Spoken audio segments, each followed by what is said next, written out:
Enjoy this recording taken from an unscripted live audio conversation on Mensa. That's MENTZA.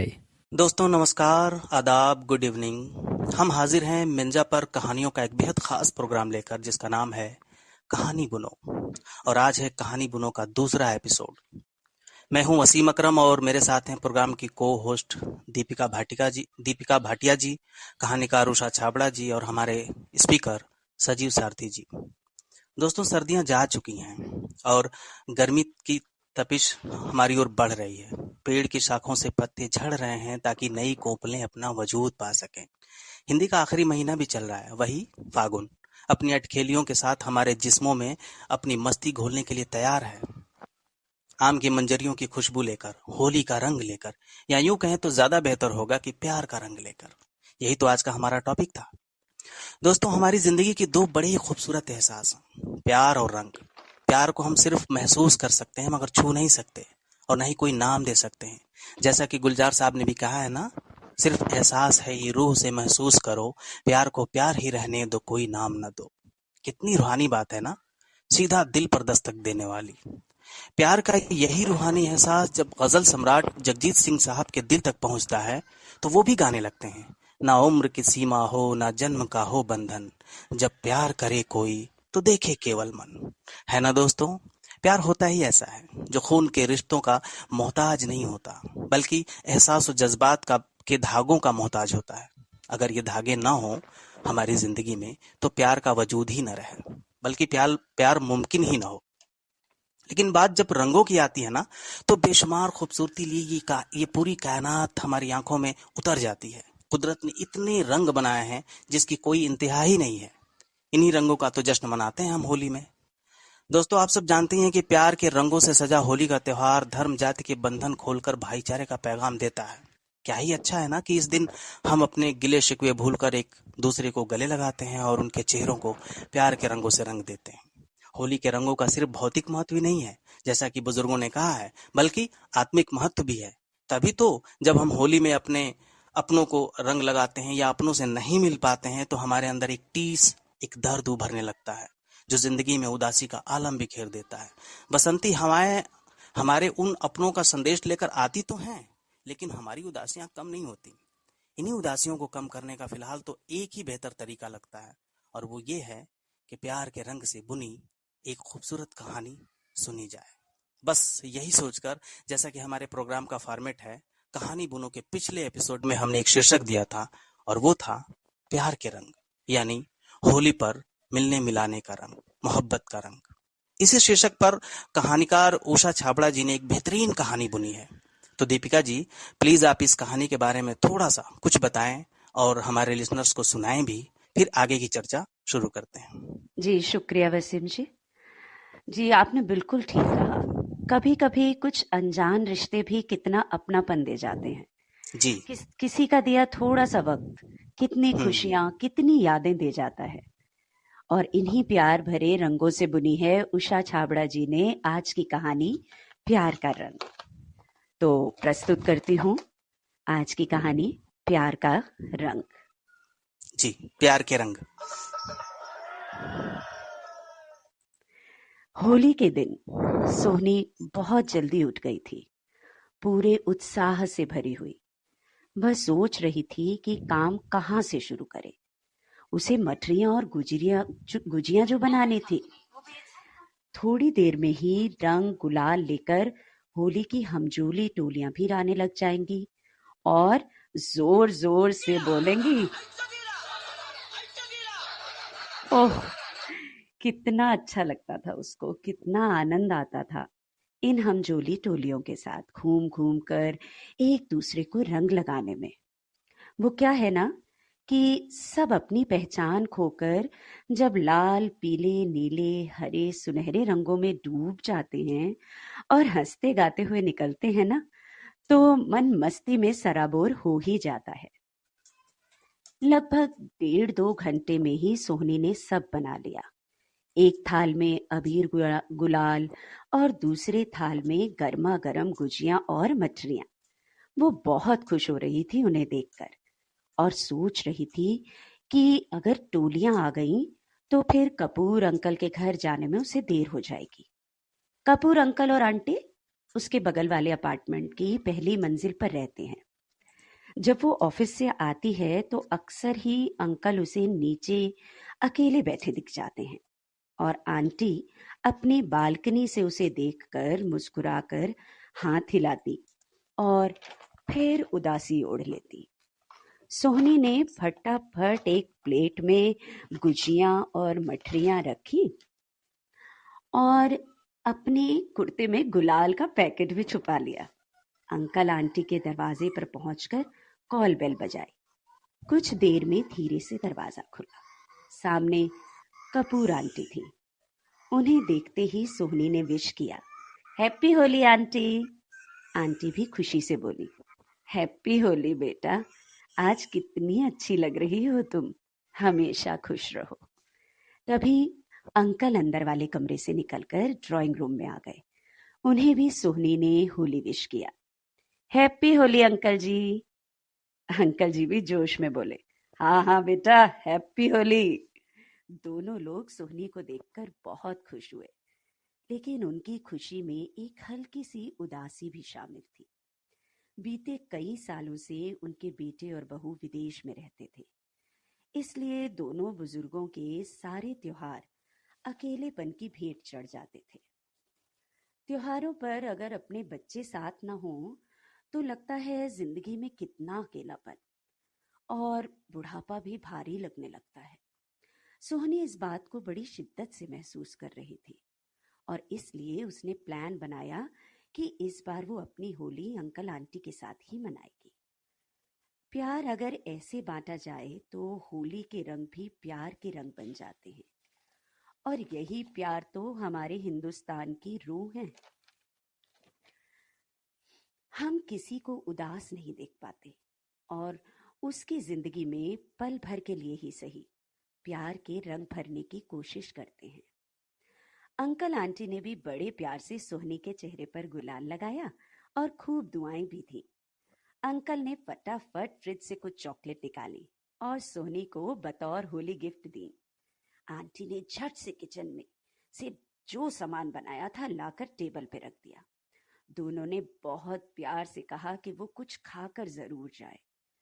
सोहनी उन दोनों को देखे चली जा रही थी।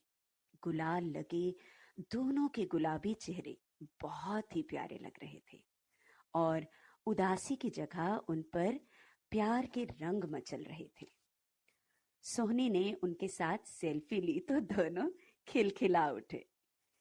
कुछ पल के लिए ही सही, बरसों बाद सोहनी के साथ होली मनाकर उनका रोम रोम पुलकित हो उठा और उनकी आंखों में बेपनाह खुशी झलकने लगी। प्यार के रंग से मनाई गई होली ऐसी ही तो होती है, परायों को अपना बनाने वाली, खुशियों से भरी। हैप्पी होली। धन्यवाद। बहुत शुक्रिया दीपिका जी। जितनी अच्छी कहानी थी, जितनी अच्छी कहानी है, उतनी अच्छी आपने इसको नरेट किया। बहुत ही लाजवाब प्रेजेंटेशन रहा इस कहानी का। अब उषा जी हमारे साथ हैं, जिन्होंने इस कहानी को लिखा।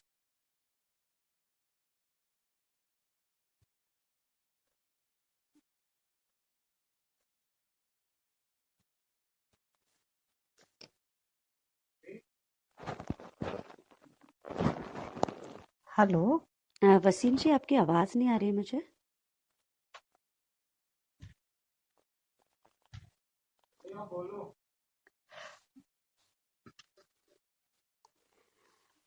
जी उषा जी, आपने बहुत ही खूबसूरत कहानी लिखी है। तो मैं चाहती हूँ हेलो। सबसे पहले जो हमारे स्पीकर पैनल पे सजीव जी हैं, वो अगर कहानी के बारे में कुछ कहना चाहें या आपसे कुछ पूछना चाहें तो प्लीज सजीव जी, स्वागत है आपका। Thank you Deepika. I think Wasim के नेटवर्क में कुछ ग्लिच हो गया होगा, बट बहुत ही प्यारी कहानी उषा जी आपने सुनाई और सॉरी दीपिका जी, आपने बहुत ही प्यारी कहानी सुनाई और उषा जी ने बहुत अच्छे अलग तरीके से इस कहानी को मतलब लिखा है। मतलब जो मैं सोच रहा था कि कुछ और चीज होंगी, लेकिन आपने बहुत ही कंक्लूडिंग वे में एक बहुत प्यारी सी बात कह दी है और वाकई मतलब दिल को छू गई कहानी। उषा जी, आप बताइए कि आपने जब ये टॉपिक मिला तो कैसे सोचा आपने इस कहानी को, और क्या ख्याल आए सबसे पहले? जी, सबसे पहले तो धन्यवाद दीपिका जी आपका। आपने सुंदर से पढ़ी कहानी, तो कहानी को और चार चांद लग गए। और थैंक यू मैं सो बताना मच। चाहूंगी कि वसीम जी का बहुत बड़ा रोल है।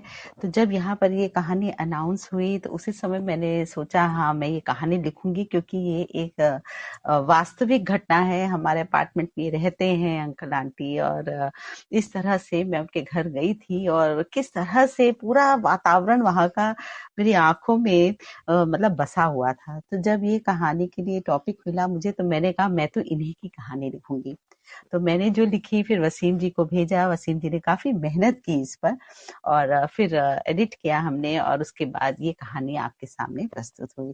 तो कहानी इस तरह से वास्तविक घटना पर ही आधारित है, ये कहूंगी।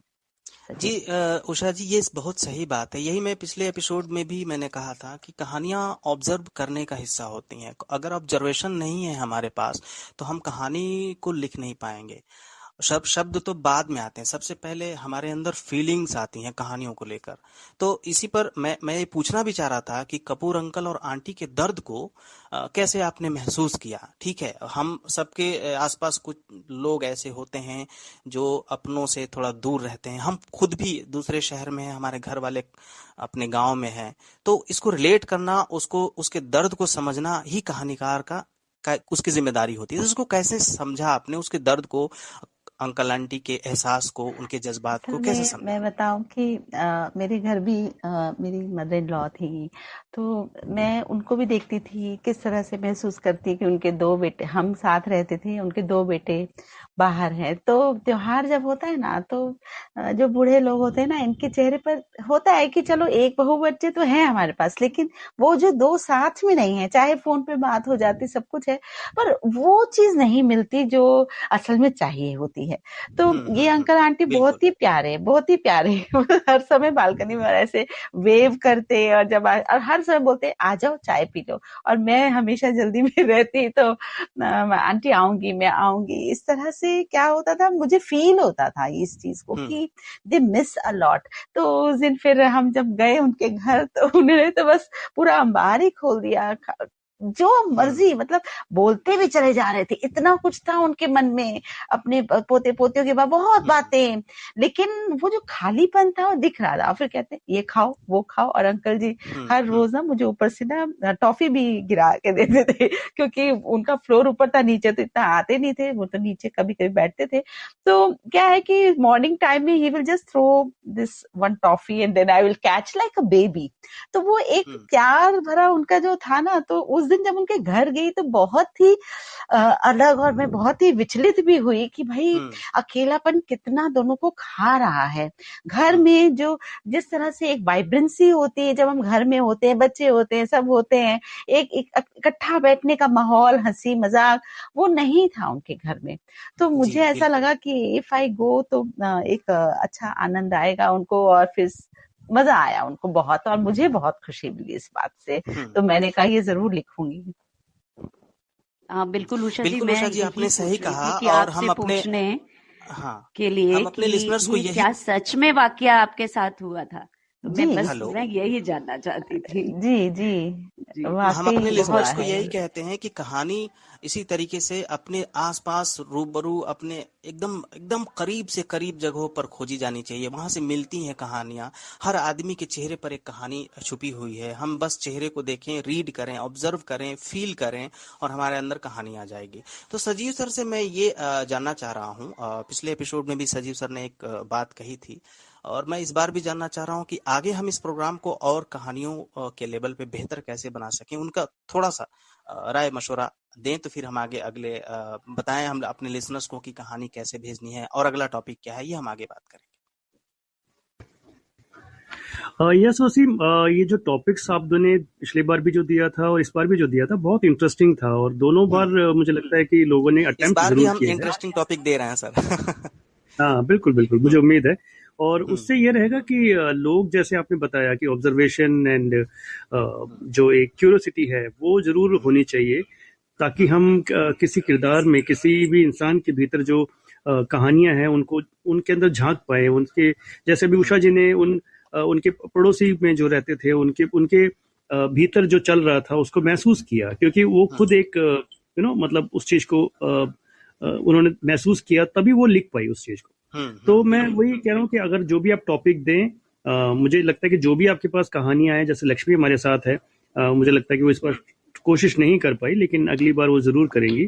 तो अगर लक्ष्मी जी हैं, हिरेन है, तो ये लोग अगर ट्राई करें तो बहुत अच्छी अच्छी कहानियां लिख सकते हैं। और डेफिनेटली हम लोग एक ऐसा पूल बना देंगे राइटर्स का जो किसी भी सिचुएशन पर कुछ भी कहानी लिख पाए।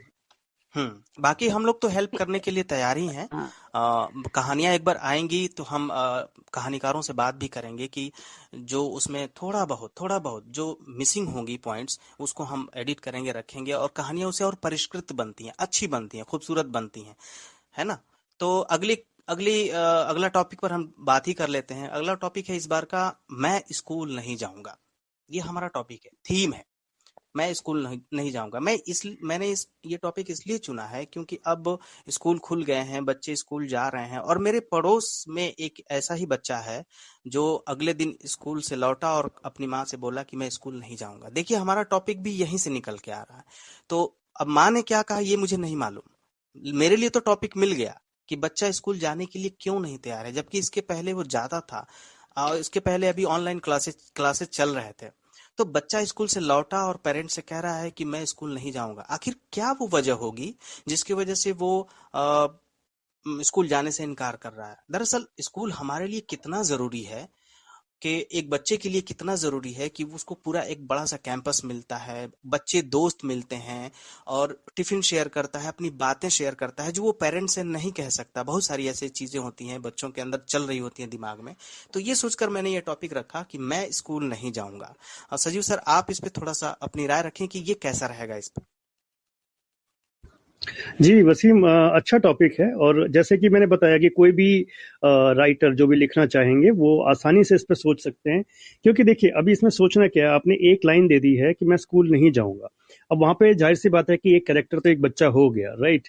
अब वो बच्चा जो है उसके पास जो आसपास कैरेक्टर हैं, उसके माता पिता या जो भी हैं, वो कैरेक्टर कहानीकार को खुद चुनने हैं, राइट। उसके बाद फिर उसको ये सोचना है कि वो जो रीजन है कि वो स्कूल नहीं जा रहा, वो रीजन क्या है, ठीक है। वो रीजन कुछ इंटरेस्टिंग सा चुने, एंड देन उसके बाद फिर ये सोचे कि उसका सोल्यूशन क्या निकलेगा, मतलब कहानी कंक्लूड कैसे होगी। तो ये कुछ चीजें अगर वो अपने माइंड में रखें तो बहुत अच्छी कहानी बनाई जा सकती है। दीपिका जी, आप कुछ कहना चाहें तो? जी जी बिल्कुल सजीव जी, मैं यही कह रही थी कि जैसे जिंदगी वापस अपने ढर्रे पर चल पड़ी है, बच्चे भी स्कूल खुल गए हैं, लेकिन हो सकता है वो उनकी कुछ आलस या घर रहने की आदत हो गई है इस वजह से, या कोई भी वजह हो सकती है जिसमें हम ये कह सकते हैं कि इसमें हमें ये दिखाना मुझे स्कूल नहीं जाना, वो जाऊंगा जाऊंगी कुछ भी, ठीक है। तो बच्चों के स्कूल ना जाने के क्या क्या कारण हो सकते हैं? आलस भी हो सकता है, कुछ बच्चों से शिकायतें हो सकती हैं, कुछ को टीचर से भी शिकायत होती है। तो कुछ शिकायतें, कुछ आलस, या उनकी अपनी मर्जी, जो भी बहाने हम जिंदगी के किस्सों से चुरा कर कहानी बुनेंगे। तो बिल्कुल आप बिल्कुल। सब अपनी कहानियों को प्लीज बहुत अच्छे से आप दिल खोल कर लिखिए और हमें भेजिए kahanibuno@gmail.com पर। जी दीपिका जी, इसमें सोमवार एक बात तक। और मैं जोड़ना चाहूंगा। जी जी जैसे बिल्कुल। कि ये भी कहा जाता है कि बच्चे ऑनलाइन बहुत अच्छे से पढ़ रहे हैं, ऑनलाइन जो क्लासेस उनके चलती हैं वो उनको मजा आ रहा है। तो ऐसा नहीं है कि सिर्फ मजा ही आ रहा है, बहुत से बच्चे ऐसे हैं जो ऑनलाइन क्लासेस से ऊब चुके हैं, तो वो जाना चाहते हैं स्कूल। तो हम एक सिरा ये भी देख कर चलें कि ऐसा नहीं है कि सारे बच्चे स्कूल नहीं जाना चाहते, कुछ बच्चे हैं जो ऑनलाइन से ऊब चुके हैं। तो उसमें हमारी इस कहानी में बहुत से सिरे हो सकते हैं, लेकिन ये जरूर टॉपिक रहेगा कि मैं स्कूल नहीं जाऊंगा। बच्चे का जो जो वो है ना स्कूल ना जाने का, उस सिरे को हमें पकड़ना है, यानी कहानीकार को उस सिरे को पकड़ना है। ठीक है। अब ये ऑनलाइन से उपजी हुई चीज है बेसिकली। वैसे तो जी हम लोग भी बहुत अपने बचपन में कहते थे कि नहीं जाऊंगा स्कूल, लेकिन वो दौर और ये दौर बिल्कुल बदल चुका है।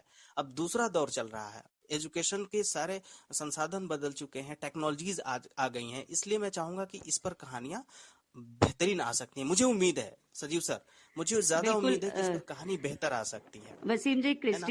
क्रिस्टीन जी ने कहा है स्कूल में अब पहले जैसे गेम्स पीरियड नहीं मिलता, तो कोविड एग्जैक्टली की तो वजह कहानी से। का वो हिस्सा भी तो हो सकता है, एक वो भी ये एक भी हो सिरा है, सकता है, बहुत अच्छा वो पॉइंट भी है सिरा हो ये। सकता है। बहुत अच्छा पॉइंट है ये। और जी हम कहानियां सिर्फ इसलिए ना लिखें कि हम सिर्फ कहानी लिख रहे हैं, बल्कि जैसे अभी उषा जी ने एक बेहतरीन कहानी लिखी तो एक मैसेज मिला।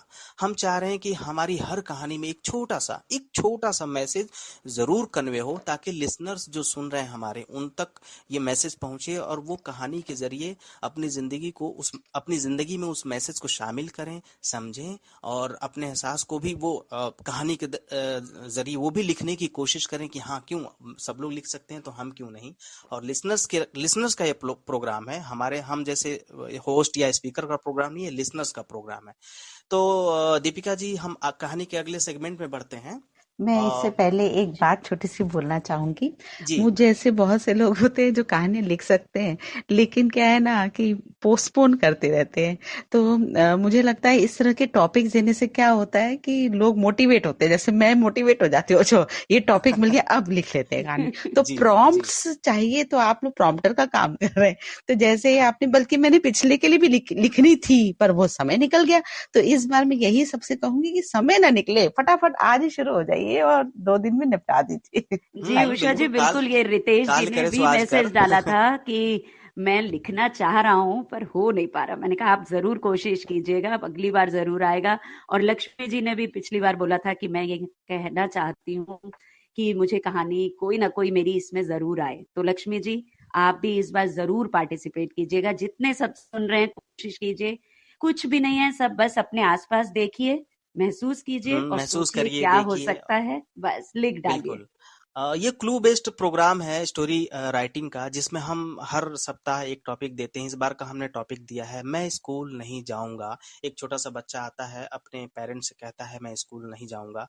ये याद रखें, और इस कहानी को जब पूरा कर लें तो उसे हमारी मेल आईडी है kahanibuno@gmail.com, KAHANIBUNO@gmail.com। और सोमवार यानी मंडे तक अपनी कहानी भेज दें तो हमारे लिए सहूलियत हो जाएगी कि हम ज़्यादा कहानियाँ आएंगी तो हमारे लिए बेहतर होगा कि हम उसमें से अच्छी कहानी सेलेक्ट करेंगे। और और भी ये है कि हर महीने एक बेस्ट स्टोरी को हम सेलेक्ट चुनेंगे, और तीसरे महीने में 3 बेस्ट कहानियां हो जाएंगी हमारे पास जब, तो हम अवार्ड भी इस पे अनाउंस करेंगे। खैर, ये बातें बाद में होंगी, लेकिन हम चाहेंगे कि ज़्यादा से ज़्यादा कहानियां आएं दीपिका जी, क्योंकि कहानियां जितनी ज़्यादा आएंगी हमारे लिए उतना ही बेहतर होगा। मोटिवेशनल के स्तर पर भी नहीं, बल्कि प्रोग्राम के स्तर पे और लिसनर्स के स्तर पे, हर स्तर पे, है ना। जी जी, बिल्कुल। जैसे हमने पहले भी कहा है कि कहानी लिखने के लिए आपको लेखक होने की कोई जरूरत नहीं है। आप जी बस अपने थॉट्स उठाइए, वो लिखिए, अपनी फीलिंग्स जाहिर कीजिए, आसपास की कहानियां और जिंदगी के छोटे छोटे किस्से वहां से चुराइए और उतार दीजिए कागज पर जी। अब और मुझे हमें लगता है भेज कि दीजिए। रितेश खरे जी को अच्छा खासा जो है वो मिल गया है, क्लू मिल जी गया है, बिल्कुल और बिल्कुल, सारे टॉपिक्स उनकी और तो पॉइंट्स जरूर मिल आनी गए हैं चाहिए इस कि बार। वो इस बार कहानी जरूर लिखेंगे। है कि नहीं। जी जी। रितेश जी सुन रहे होंगे हमारी बात को। रितेश भी है, हिमांशु भी है, और लक्ष्मी हमारे साथ है। हाँ और जी, मुझे वही लगता है मैंने जाते जाते बोला। लक्ष्मी से भी एक बार पूछ लेते हैं लक्ष्मी कि जी। क्या पिछली बार उन्होंने क्यों नहीं पार्टिसिपेट। लक्ष्मी जी बताएं, अनम्यूट लक्ष्मी करें, जी, बताएं। अनम्यूट करिए अपने को और जरूर बताइए कि क्या हुआ इस बार, आपकी कहानी क्यों नहीं आई। मुझे लगता है शायद उनका टॉक बैक काम नहीं कर रहा है। खैर, मैं इस बार पर्सनली बोलूंगा उनको कि वो जरूर पार्टिसिपेट करें। हेलो। हाँ जी, हाँ, वेलकम आ गई हैं लक्ष्मी जी। लक्ष्मी जी, आ गई। स्वागत, वेलकम। Good evening. मैं थोड़ा सा उलझ गई थी। मैंने एक बहुत ही सुंदर कहानी लिखी थी, लेकिन पता नहीं क्यों उसको लिखा जब मैंने तो मेरी आंखों में आंसू छलक आए। तो मुझे लगा कि नहीं नहीं, मैं अब आगे नहीं लिख सकती। कभी कभी कहानी लिखते वक्त मैं बहुत ज्यादा इमोशनल हो जाती हूँ, तो मैं इस बार पक्का कहानी लिखूंगी। मेरा एक छोटा लक्ष्मी सा जी, सवाल हमें है। इमोशनल कहानियों की ही जरूरत है, हमें लोगों से ज्यादा लोगों तक पहुंचने की जरूरत है, इसलिए आप बिल्कुल बेफिक्र रहें, आप कहानी भेजें। मेरा एक है छोटा ना। सा सवाल है, मैं यही पूछ लेती हूँ, क्या हम 40 कहानी सेकेंड में है, जल्दी अपने आप बताएं। अनुभव क्या हम कहानी में अपने अनुभव लिख सकते हैं ना बिल्कुल लिख स्कूल सकते हैं, कुछ जाने भी के? बिल्कुल। लक्ष्मी जी, कुछ बिल्कुल भी लिख लिखिए सकते हैं। आप, बिल्कुल। तो डेफिनेटली इस बार मेरी कहानी आपको जरूर मिलेगी, ये मैं थैंक जी, यू। आपसे स्वागत वादा स्वागत करती रहेगा, हूँ। आपकी कहानी का स्वागत होगा। और हम कहानी के एंड में, इस प्रोग्राम के एंड में पहुंच चुके हैं। हमारे सारे स्पीकर्स का सबका शुक्रिया, लिसनर्स का शुक्रिया, और मैं उम्मीद करता हूं कि इस बार बेहतर कहानियां आएंगी, और हम अगले एपिसोड में यानी अगले सप्ताह 23 23 मार्च को बेहतर कहानी के साथ हाजिर होंगे। और आप सबके लोगों साथ। की तब तक के कहानी लिए सोमवार तक पहुंच जानी चाहिए हमारे हाँ, पास। तब तक के लिए सबको हैप्पी होली, हैप्पी होली। शुभकामनाएं। If you enjoyed this, download the Mensa app and start your own live audio